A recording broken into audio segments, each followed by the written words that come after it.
নমস্কার, দেখছেন talk to Bangla. আমি অভিষেক রয়েছে আপনাদের সাথে। এই মুহূর্তে যে খবর নিয়ে উপস্থিত হয়েছে, বিরোধীরা এই মুহূর্তে কোনো কাজ করছে না, তাদেরকে তো দেখাই যায় না। এই ধরনের কথা আপনারা শোনেন বিভিন্ন রাজ্যে যখন ভোটের রেজাল্ট বেরোয় সেই সময়।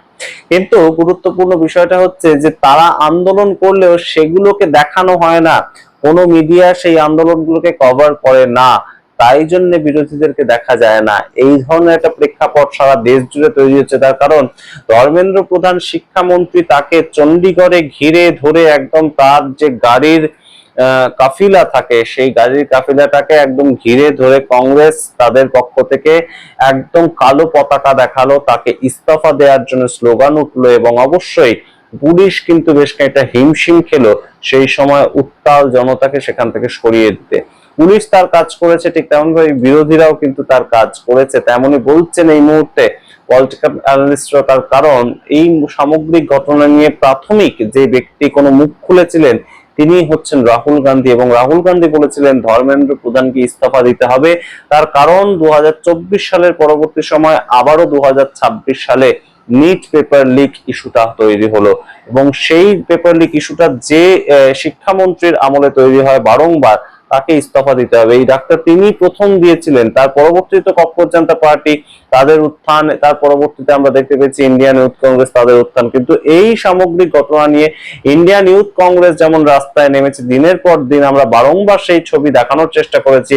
এমনকি আপনাদের এরকম ছবি আমরা দেখিয়েছি যে এনএসইউআই এর যে আন্দোলন, সেখানে একদম সরাসরি দীপেন্দর হুডা কংগ্রেসের একজন এমপি তিনি চলে গিয়েছেন, তার উপর জল কামান অ্যাপ্লাই করেছে পর্যন্ত পুলিশ।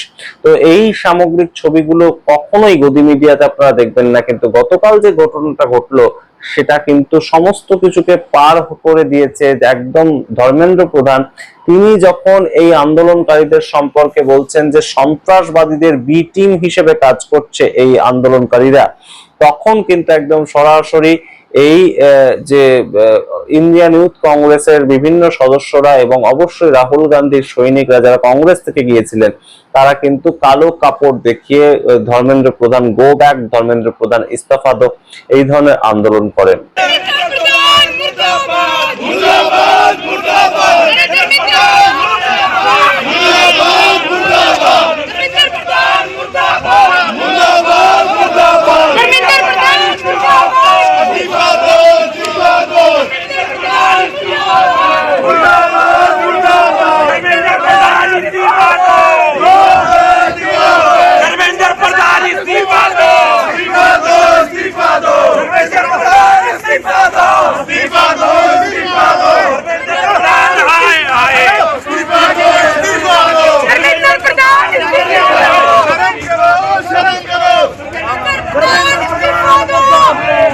সামগ্রিক ঘটনা সম্পর্কে রাহুল গান্ধী তার বক্তব্য রেখেছেন এবং অবশ্যই একদম সরাসরি জবাব দিয়েছেন এডুকেশন মিনিস্টার ধর্মেন্দ্র প্রধানকে। এডুকেশন মিনিস্টার ধর্মেন্দ্র প্রধান টিভি চ্যানেলে বসে রাহুল গান্ধীর সম্পর্কে বলেছেন যে তিনি রাজস্থানের কোটায় গিয়ে যুব সমাজকে উস্কাচ্ছেন আন্দোলন করতে, এবং একদম সরাসরি ককরোচ জনতা পার্টি সম্বন্ধে যখন তাকে জিজ্ঞেস করা হয় তিনি বলেন যে এরা তো সন্ত্রাসবাদীদের বি টিম হিসেবে কাজ করছে।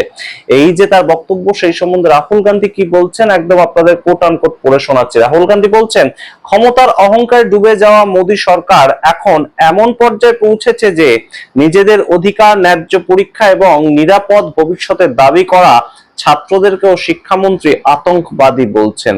অর্থাৎ শিক্ষামন্ত্রী যে কথাটা বলেছেন, যারা আন্দোলন করছে তারা আতঙ্কবাদীদের সমতুল্য।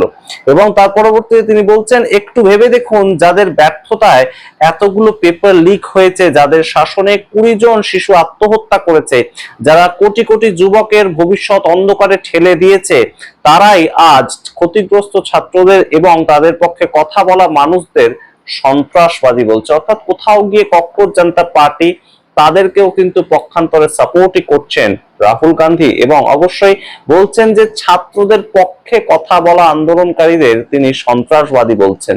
কিন্তু তার পরবর্তীতে তিনি বলছেন একদম কৃষক আন্দোলনের কথা। তিনি বলছেন কিন্তু এটা কোনো নতুন কথা নয়, অন্নদাতা কৃষকদের আন্দোলনজীবী ও পরজীবী বলা হয়েছে, প্রশ্ন করা মানুষকে অ্যান্টি ন্যাশনাল বলা হয়েছে, আর এখন যুবকদের সন্ত্রাসবাদী বলা হচ্ছে। অর্থাৎ একদম সরাসরি তিনি কৃষক আন্দোলনের কথা বলে দিয়েছেন, এবং কৃষক আন্দোলনের সময় সরকারের পক্ষ থেকে কিন্তু বলা হয়েছিল এই আন্দোলনকারীরা পরজীবী, অর্থাৎ যে কৃষকরা আমাদের মুখে খাবার তুলে দেয় তাদেরকে বলা হয়েছিল এরা আন্দোলনকারী এবং পরজীবী।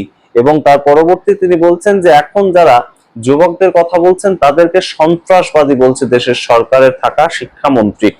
এবং তিনি বলছেন ধর্মেন্দ্র প্রধানজি দেশের কোটি কোটি যুবকদের কাছে অবিলম্বে ক্ষমা চান এবং আপনার ব্যর্থতার জন্য পদত্যাগ করুন। যে বক্তব্য রাহুল গান্ধী প্রথমে তুলেছিলেন সেই বক্তব্যে এখনো তিনি অটুট রয়েছেন। তিনি বলছেন পদত্যাগ করুন, এই সম্পূর্ণ ভুলটা আপনার ভুলের জন্য পেপার লিক ইস্যু হয়েছে। এবং তিনি বলছেন আর আমার কথা যদি বলেন আপনি আমার উপর যত ইচ্ছা আক্রমণ করুন, আমি কোটায় বলেছিলাম আবারও বলছি এই শিক্ষা ব্যবস্থা আজ শুধুমাত্র একটা টাকা আদায়ের যন্ত্রে পরিণত হয়েছে। আমি এটাকে এভাবে চলতে দেব না। প্রতিটি শিশু যাতে সস্তা ভালো শিক্ষা এবং ন্যায্য পরীক্ষা পায় এই দাবিকে তুলে ধরা আমি কখনো বন্ধ করব না। একদম কোট আনকোট তিনি কিন্তু ছাত্র কি গুঞ্জ এবং ছাত্র জাগো তার যে দুটো বক্তব্য সেগুলোকে হ্যাশট্যাগ হিসেবে এই বক্তব্যের সঙ্গে তিনি ইউজ করেছেন। সুতরাং কোথাও গিয়ে তিনি যে কথাটা বলেছিলেন কোটাতে দাঁড়িয়ে যে আমাদের দেশে যতজন ছাত্রছাত্রী নিট পরীক্ষা দিল, এই 22 লক্ষ ছাত্রছাত্রীদের কাছ থেকে যত টাকা করে নিটের ফর্ম ফিল আপের জন্য টাকা নেওয়া হয়েছে সেই টাকাটা হচ্ছে 1,32,000 কোটি টাকা। 1,32,000 কোটি টাকা একটা পরীক্ষার ফিজ হিসেবে নেয় সরকার। এবং সরকারের সামগ্রিক এক বছরের সামগ্রিক শিক্ষা ক্ষেত্রে বাজেট কত? 1,40,000 কোটি টাকা। অর্থাৎ সামগ্রিক শিক্ষা ক্ষেত্রের বাজেটটা সরকার একটা পরীক্ষার মাধ্যমেই তুলে নিতে পারে দেশের ছাত্রছাত্রীদের কাছ থেকে। তো এই সামগ্রিক একদম যে ছবিটা রাহুল গান্ধী রেখেছিলেন ভারতবর্ষের শিক্ষা ব্যবস্থার ক্ষেত্রে, সেটা কিন্তু এই মুহূর্তে গুরুত্বপূর্ণ একটা জায়গা তৈরি করেছে এবং জনমানসে এই ধরনের সচেতনতা বাড়ছে সেটাকেই তিনি আবারও একবার মনে করিয়ে দিয়েছেন। এবং তিনি বলছেন যে আমি এটার জন্য আন্দোলন করে যাব। সস্তায় শিক্ষা পরীক্ষা, ন্যায্য পরীক্ষা এবং সস্তায় পরীক্ষায় বসতে পারা। সবার তো এই ক্ষমতা থাকে না যে সে 1500 টাকা দিয়ে ফর্ম ফিল আপ করে ডাক্তারি পরীক্ষায় বসবে। তো সেই টাকাটা জোগাড় করার জন্য মানুষকে বহু পরিশ্রম করতে হয় ভারতবর্ষের মতন দেশে। তো সেইখানে সেই টাকাটা কেন তাদের ক্ষেত্রে মকুব করে দেওয়া হচ্ছে না, এই প্রশ্নই কিন্তু রাহুল গান্ধী তুলছেন। এবং অবশ্যই এই যে বক্তব্য উঠে এসেছে সেটা গুরুত্বপূর্ণ। এবং রাহুল গান্ধীর যে সৈনিকরা যেভাবে রাস্তায় দাঁড়িয়ে কালো কাপড় দেখালেন, একদম রাস্তায় দাঁড়িয়ে স্লোগান তুললেন, তার থেকে বেশি আর একজন বিরোধী কি করতে পারে?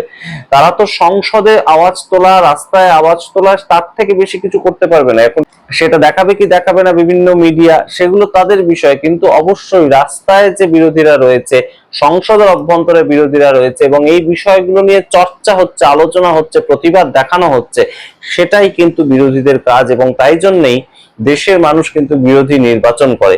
এবং সেই যে একদম আমাদের যে বাবা সাহেব আম্বেদকরের কথাটা যে শিক্ষা হচ্ছে এমন একটা বাঘিনীর দুধ যেটা যে পান করে সেই একদম শক্তিশালী হয়ে যায়। তো সেই রকম একটা শিক্ষা ব্যবস্থাকে নিয়ে যারা খেলা করছে তাদের বিরুদ্ধে প্রশ্ন তুলছেন রাহুল গান্ধী। এবং অবশ্যই রাহুল গান্ধী শুধুমাত্র প্রশ্ন তুলেই ক্ষান্ত থাকেননি, তিনি ইতিমধ্যেই দেখিয়ে দিয়েছেন তার জন্মদিনের দিন 19শে জুন যে 7,000 ছাত্রছাত্রী জড়ো হয়েছিল এবং 3,000 ছাত্রছাত্রী তার মধ্যে চাকরি পেয়ে গিয়েছে।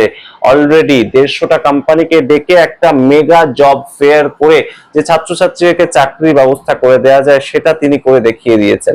সুতরাং কোথাও গিয়ে এই মুহূর্তে কিন্তু একটা বড়সড় ধাক্কা খাচ্ছে মোদী সরকার। এবং তারা যেভাবে ককরোচ জনতা পার্টি আন্দোলনটাকে ইগনোর করছিল, সেটাই যদি তাদের মোটিভ হতো সেটাই কিন্তু অনেক বেটার হতো। তাদেরকে অন্তত এই চাপে পড়তে হতো না।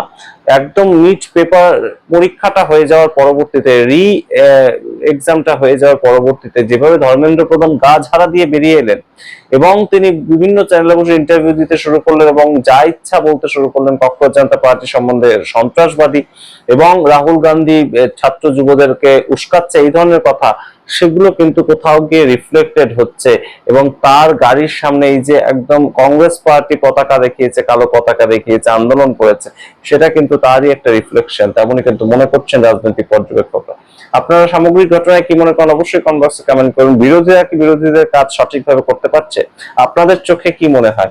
আপনারা অবশ্যই কমেন্ট বক্সে কমেন্ট করুন। দেখতে থাকুন টক টু বাংলা, অবশ্যই টক টু বাংলা ইউটিউব চ্যানেলকে সাবস্ক্রাইব করতে ভুলবেন না এবং অবশ্যই জয়েন বাটন ক্লিক করে আমাদের মেম্বারশিপ নিয়ে আমাদের হাত মজবুত করতে পারেন। ধন্যবাদ।